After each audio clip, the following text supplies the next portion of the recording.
Howdy and welcome back to the channel. I am Country Boy and I put the sass in sarsaparilla. And this is Whatcha Figure. That's right, we're doing a little bit of rebranding, sort of. I'm going to put little, maybe specific things on my channel now. This is definitely the action figure side of things. If you've seen my channel, everything was pretty much action figures. I got some old video game stuff you can check out as well too if you wanted to. But this is action figures, and I might be doing even some movie reviews in the near future. So stay tuned for that. I don't know what I'm going to brand that one, but stay tuned for it.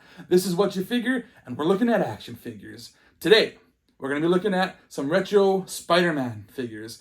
Some characters I'm not familiar with like at all. I don't know if they were in the old show. I don't think they were.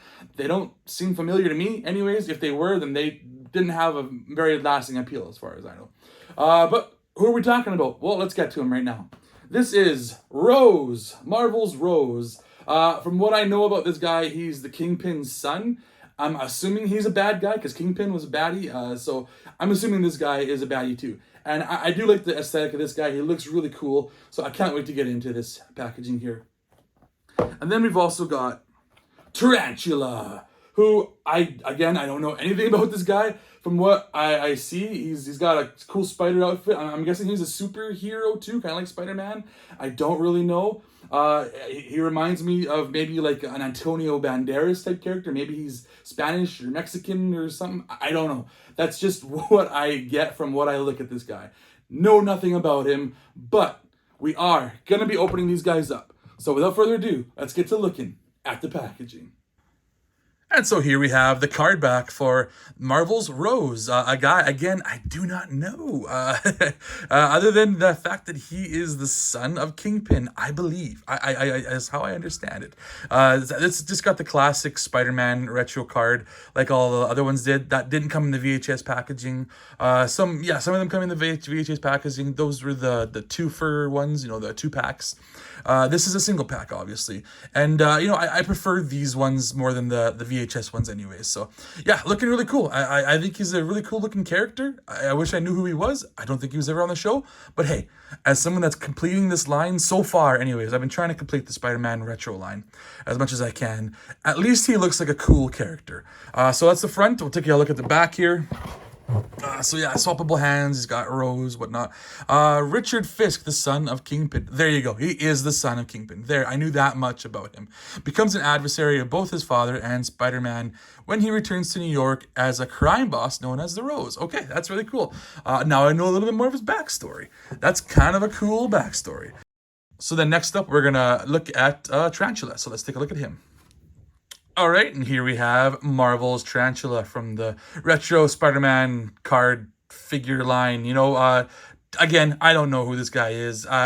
He makes me feel like he's some sort of Mexican superhero, like kind of like Puss in Boots. That's what he reminds me of. Like when he walks into the room, a mariachi band starts to play or something like that. You get the trumpet and the guitar, and then like the clack clack clack clack clack, whatever those are called, the clackers. I don't know. Anyways, this is Marvel's Tarantula. I don't even know if he's Mexican. This guy could be Greek for all I know. It looks like he's pretty basic. Doesn't come with very many accessories, but that's the front of the packaging. Anyways, let's take a look at the back. Yeah, looks pretty basic. Let's see what it says here. A former revolutionary, Tarantula serves New York's criminal underworld as a robber and mercenary. So he's kind of a good bad guy, bad good guy. Kind of like Black Cat sort of thing. So he does good and he does little bad. It sounds like. So it sounds like he's a good guy overall. But that's gonna do it for the packaging. There's nothing left to do but to get into the packaging. And here we have the Rose out of the packaging, looking pretty spiffy. What a slick looking figure.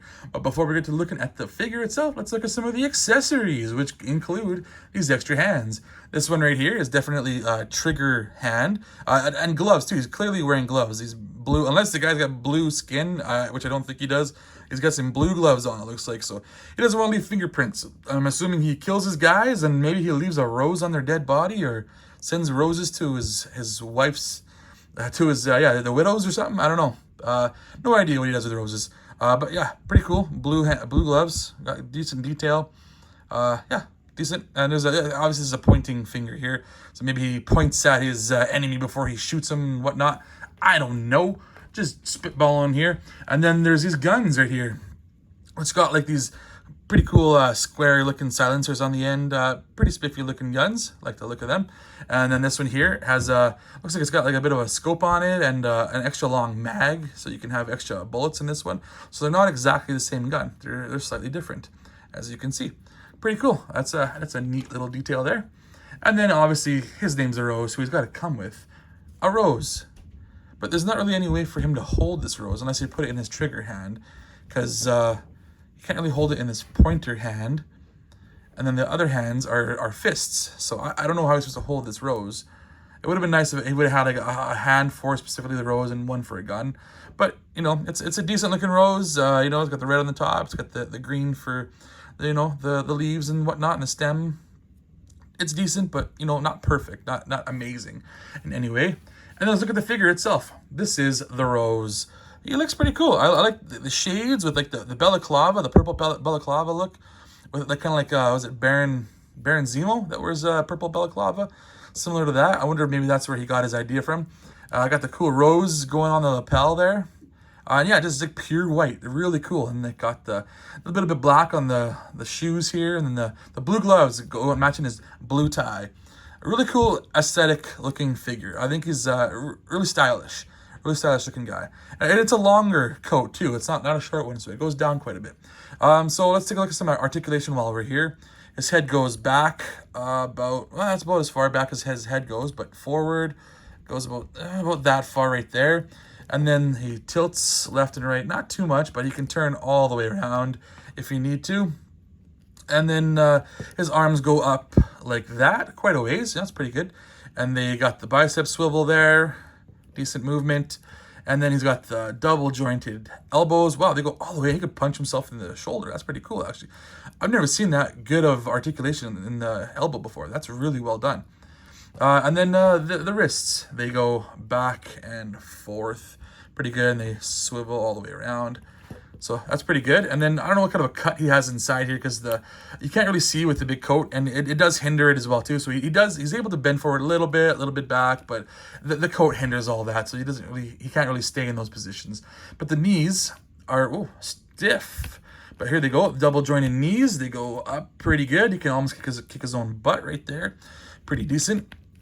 And I did notice he is also pinless too, so that is nice. Very pleasing for the eyes. No pins anywheres. And then the feet can go all the way around too. And they do have a bit of an ankle rocker as well. And his legs, let's see how far the legs go. If they can go, yeah, the jacket definitely hinders that. They could maybe have done a side cut, so they could have got the legs to move a bit out more. But that's, I guess, it's not really necessary. Maybe he's not really known for his athleticism, so probably isn't necessary to have it and do the splits. But yeah, it's pretty decent for articulation. He's a pretty cool looking guy, and you know, he's gonna stand out on my shelf for sure. So next up, we're gonna look at the Tarantula and see how he fares. All right, and here we have Tarantula, or is it the Tarantula? I'm not even sure. This is Tarantula. He has absolutely no accessories that he comes with, so he's pretty basic. If you ask me, it's kind of cheap of Hasbro to not give any accessories. You know, maybe he doesn't shoot webs or anything like that, so he doesn't have accessories that way. But give him other hands. Like, he could totally use other hands. He just has fists here. But whatever. Let's take a look at him. He looks decent. Got a cool. I like the detail on the face. You know, he's got the cool handlebar mustache. That's kind of what makes me think that he's got the Mexican appeal to him. Same with the hat that he's got going, the hood that he wears. It gives me a Mexican feel. Anyways, that's what he feels like to me. I could be totally wrong about that, but hey, that's what we're gonna go with. And then he's got kind of a cool spider look on the front there. And I don't mind the noise upstairs that you can probably hear right now on my camera. That's just my wife moving a bunch of furniture around. I don't mind that. Might have to edit that out. I'm not too sure. But yeah, cool spider looking image on the front there. Definitely probably ripped off of Spider-Man, I'm assuming, unless maybe this guy got bit by a radioactive spider as well too, and I don't know about it. But yeah, I got a bit of striping going down the side, so just red and black, pretty simple. And the blue hood is what he has. He doesn't have pinless joints though. You can see he's obviously got pins there and he's got pins there. So this obviously must be an older buck from maybe one of the older Spider-Man bucks that they're using for this guy. And pretty simple in the back, and it's even got a hole in the back. What's the hole in the back for? That's because it's probably from This might even be from Carnage. It's probably the Carnage buck. That's what I'm gonna guess. Huh. I think I figured it out. If I'm wrong, tell me in the comments below, because I don't really know. But that's what I'm guessing that is for. That's why he has the hole in the back, because Carnage had that thing where you could put his tendrils in there. Let's look at his articulation, though, because I'm assuming this is a very agile guy in the comics. Let's see. Head goes back quite a ways. That's really good. That's kind of like Spider-Man does. And then forward quite a ways. He's very good that way. So he's got really good articulation in the head, good movement there, all the way around. Arms go up like that, and then he's also got good pivot there. Like, that's really well done. I don't have a lot of figures that can do that. What's that? A bell joint, I think it's called. And then he's got the swivel here, the bicep, got the double jointed elbows, so he can punch himself in the face. And then he's also got the wrist articulation, spins all the way around, forward and back. Pretty well, yeah, not bad. And then you can see he's also got the ab crunch right there, so that's pretty decent. And then he's also got the waist swivel, so pretty good articulation in that vein. Let's see if he does the splits. Splits he does decently anyways, not too shabby. He got the thigh cut there. He's got the knees, double jointed knees, kick his own butt. And he's got these pointy toes. Holy cow, look at that. Wonder what he does with those things. Is that for weapons, or is that for like climbing buildings or something? Maybe he pokes him into the building and he climbs up or something. I'm not too sure. Kind of cool. But then he's also got, yeah, ankle rocker right there. You can see that. And the boot cut up there. So his feet don't spin all the way around, but his boot cut does right there. So I mean, he's decent. He's well built. He does feel good in the hand. I'll give him that. But you know what? I'm not very impressed with this guy, because he doesn't have a whole lot going on for him. He's a pretty basic figure. But you know what? It's okay. It's all right. He'll do. So next up, we'll just kind of compare the two figures together, and then we'll judge from there. And so we're going to do a little bit of comparing with some other figures that we have in the line as well, too. Starting with this big bad daddy of the Rose right here, Wilson Fisk, a.k.a. the Kingpin, who is obviously a really big dude. You can see he barely even fits in my frame here. Obviously, this guy doesn't take after his dad size-wise anyways, but stylistic appeal, he certainly does. It's really cool. I like the way that they both look. They're very, very white, very vibrant, really cool looking characters.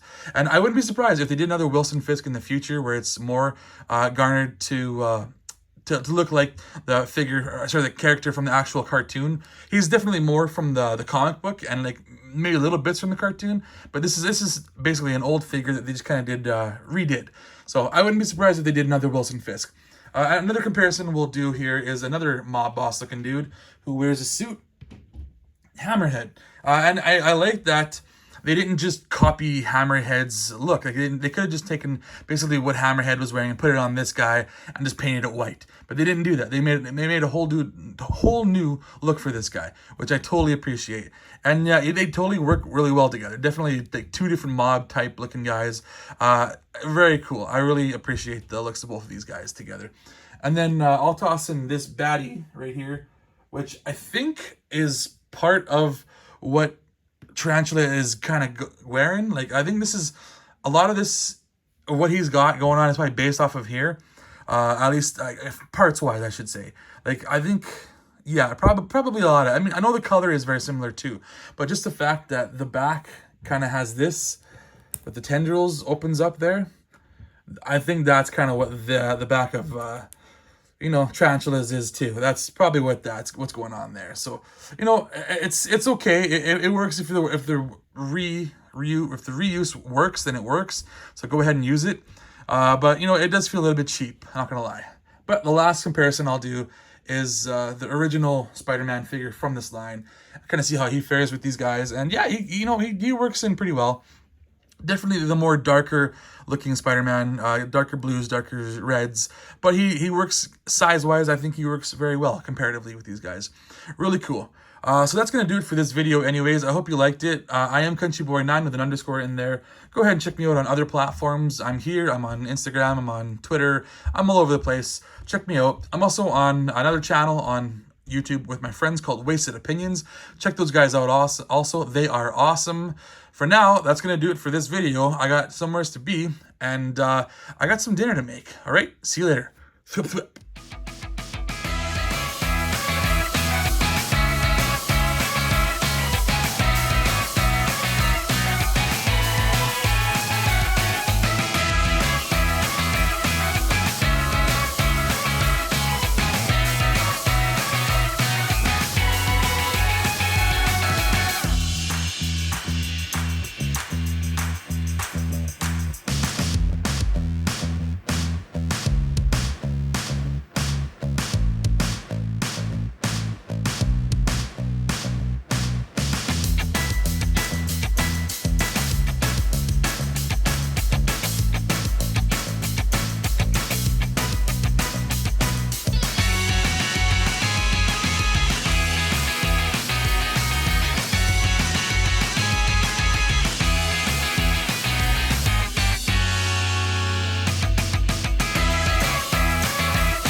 don't forget to check me out on Twitter, PSN, Twitch, and YouTube at countryboy9. That's with an underscore.